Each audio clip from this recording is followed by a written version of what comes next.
Hey there everybody, it's Mark Crilly. I'm back with another How to Draw video. You know, a couple of years ago I did a video on how to draw a realistic manga face.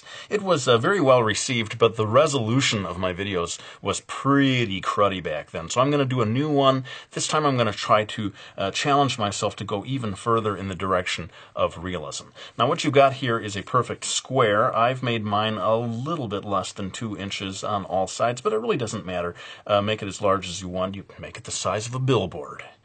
If you like, just make it a perfect square. That's all you need to do. Now I'm going to go quickly in time-lapse, add some horizontal and vertical lines, and I'll come back to explain what I've done. All right, so you can see these lines I've put in here are at slightly irregular intervals. I would say that this one is around 1/4 of the distance, and then you kind of split the distance there. This one also around 1/4 of the distance. This one, I would say, is close to 1/3, maybe a touch under 1/3 from the top to the bottom. But let's go ahead and start drawing one of the eyes. Now, this is a highly unorthodox way of teaching someone how to draw a face, but I'm always interested in giving absolute beginners a kind of a shortcut towards doing a good drawing. You know, it helps build confidence, and it helps you become aware of the importance of understanding line placement. And so what I'm doing here is using this first box here to give me a sense of where to place the left eye. Actually, it should be the right eye. His right eye. My left side of the square. Come on, Mark, get it right. And now I'm going to add in here the iris. Notice how it is tucked well underneath that upper eyelid. This gives him a very relaxed look. I've noticed over the years that that is key, the degree to which the iris is concealed, partially concealed by that upper eyelid. Very important. Now I'm adding a fold for the upper eyelid. Notice the spaces between here. I mean, this is where the upper, or where the eyebrow is going to go. You need to replicate these spaces between things. And I'm going to add also the pupil, just kind of touching that upper eyelash line. And let's go ahead and do the indication of the eyebrow. It sort of lands right on top of that upper line, of the square that we drew at the beginning. Notice that it goes past this line. That's because the face is going to be tilting a little bit away from us, looking back at us. And having got that in place, I'm going to move on and draw in time-lapse the other eye, the other eyebrow, and come back to explain the slight differences between them. All right, so we've got the eyes in place here. Because that line was, like I said, about 1/4 of the distance, this ends up being more compact, and that helps to get things accurate in terms of the face turning slightly away from us. Let's go ahead and move on to drawing the nose. Now, this line right here, this vertical line, is going to be where the bridge of the nose kind of connects up here. Notice the angle, the very gradual angle as I bring the line of the nose out here, and then it curves back, and just this intersection right here is a great guideline for where that curves back and comes to an end. Having that, if you didn't have that guideline, you might keep that nose line going, and you'd end up with quite a schnoz there. But we're going to go ahead and draw the other line that indicates the edge of the nostril. And notice the distance from here to here. That helps you place that. And speaking of the nostril, we're going to go ahead and drop that in. Try to keep it subtle. You don't want to go too dark or exaggerate the nostril on any level. It's very easy to make that too big, and then you end up with this sort of flared nostril look. And I'm just indicating a little bit of where the shadow is going to go there. And even this upper edge of the nostril, going too much into drawing lines around that can give you problems later on as well. Let's move on to drawing the mouth. I have found, this may be just me, but I have found that drawing the mouth is incredibly challenging. I think in many ways more challenging than drawing the eyes, because the eyes, you can kind of draw lines all the way around the various components of the eyes, no problem. But you cannot start drawing really hard lines around the lips. I guess if you're drawing a female character with lipstick, maybe you can, but this is a male character. And when you're doing the upper lip, the line of the upper lip, you really have to keep it light. And the spatial relationships between all these lines are very crucial. Anyone who's tried to draw a mouth, I think, would probably agree with me about this. You know, it's very easy to have it too puckered, or just kind of unnatural looking. So I can't give you super easy guidelines to follow here, but basically notice that the line of the mouth itself is starting here, extending past that vertical line. And then, you know, everybody's mouth is different, but generally the lower lip is going to be substantially larger than the upper lip. And basically, don't get too much into, you know, we have this idea of the sort of M-shaped upper lip. That's fairly unusual. But, you know, again, in the case of lipstick or something, maybe you might be able to get away with that kind of thing.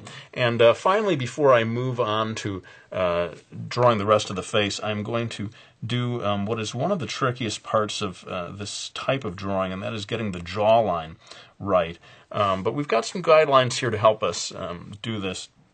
I've got a sort of a slightly diagonal line coming down here to this point.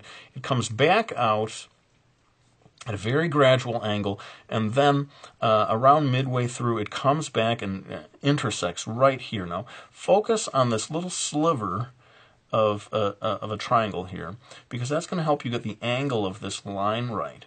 And I'm going to pull back the camera so that we can do the rest of the line that delineates the edge of the jaw.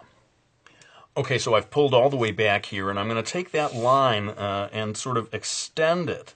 And so that's why it's so important to get that sort of sliver, the shape of the triangle at the right shape, because that's going to allow you to get the angle of this line right. Okay, and then it's sort of a 90-degree angle here. Now the trick becomes, where does the chin line go? What I'm doing is sort of imagining this line extending down here, and right around where those two lines would meet, maybe just a touch to the left, is where you're going to put this 90-degree angle, sort of like a reverse letter L that you end up here. And that's going to help us place the chin. Watch how I do this. I extend this line down here. You could maybe come out just a touch to create the contour of the chin. But notice, again, a little bit of a triangular space created here as you do the jawline. And then, very conveniently, you can just continue following exactly along that 90-degree angle line. Now again, you know, this is just how the face looks in this one particular pose. I think a lot of art teachers would look at this and say, you know, this is utterly useless as a drawing lesson. In fact, they would probably say it in that tone of voice. This is utterly useless as a drawing lesson. I'm appalled. But in any case, I find these kind of things useful, especially for the beginning artist, to just sort of jump in and start doing a somewhat advanced or more challenging drawing like this. Now I'm going to very quickly draw an extra box here to help me place the ear. Okay, so I have pretty much replicated the exact same square over here, and this far line over here is going to help me find how far the ear would extend in this particular pose once again. And, you know, this is not going to be a video about how to draw the ear. I happily have a video just on that very subject. In fact, I'll link to it at the end of this video, a quick way of drawing all those complicated interior lines of the human ear. But we're going to spare you that in this lesson.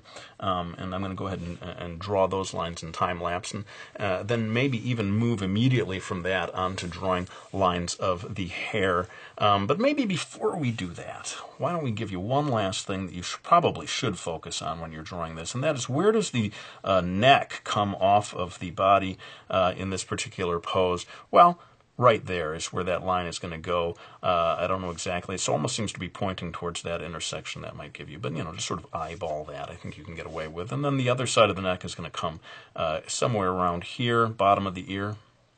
Where does that work for you? Hey, it works for me. Bottom of the ear. Yeah, let's go with bottom of the ear. So anyway, we've got these lines in place. I'm going to go ahead and do the ear and the hair in time lapse, and we'll come back for a few more words before I go to final line art.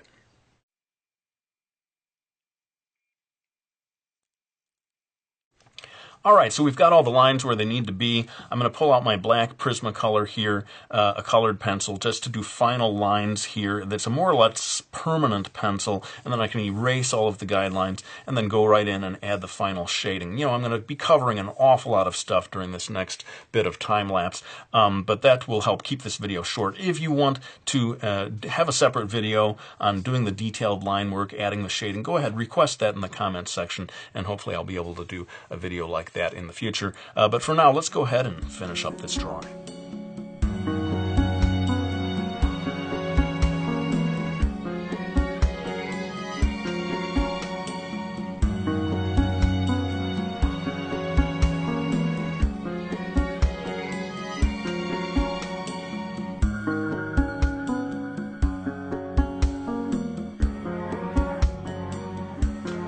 Alright, well there you have my video on how to draw a realistic face. Just one more tip before I go. Notice how the shading beneath the lips here can be almost as important as the shading on the lips themselves. Also, a little touch of shading beneath the eyes can help things. But let's go ahead and wind this one down. I want to thank anyone who has supported me by getting my graphic novel series, Brody's Ghost. There are 2 books in this series, a 3rd one on the way, May 1st, coming from Dark Horse Comics, and then Mastering Manga, my How to Draw manga book, which is coming out on March 8th. In fact, the ebook edition is coming out apparently on February 8th, so you may be able to get your hands on that even quicker. But let's go ahead and end things. I want to thank you so much for supporting me the way you do, the way you sometimes embed my videos on Facebook and spread the word that way. I really am blown away and greatly appreciative of all your support. But let's lay the pencil down. I want to thank you all for watching this video.